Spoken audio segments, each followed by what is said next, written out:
peut donner vraiment un sens à notre existence. D'entrée de jeu, il faut reconnaître que pour plusieurs, la vie n'a effectivement pas de sens.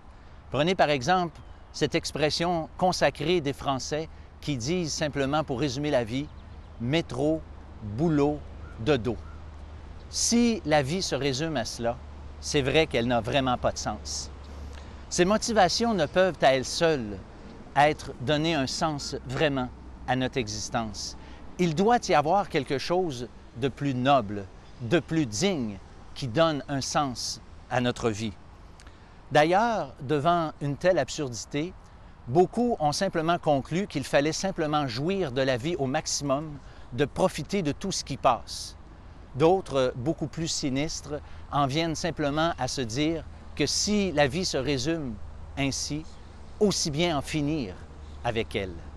Mais écoutez maintenant ce que l'apôtre Paul dit, inspiré du Saint-Esprit, qui contraste étrangement avec une telle perspective.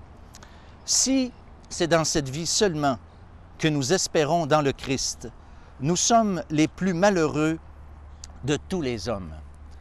Nous avons ici deux éléments de réponse qui sont intéressants. D'abord, que le vrai sens de notre existence terrestre se trouve dans une perspective d'une vie à venir et non comme si tout cela se terminait au cimetière. Salomon, ce roi glorieux, riche, avait tenté de vivre comme si tout se terminait au cimetière. Il avait effectivement tenté de profiter de tout ce qui existe sous le soleil. Et il en a conclu amèrement ceci: vanité des vanités, tout est vanité et poursuite du vent. Le verset nous donne aussi un autre élément de réponse intéressant, c'est-à-dire que le vrai sens de notre vie ne se trouve pas dans les choses, mais plutôt dans une personne, le Christ, et en lui seul.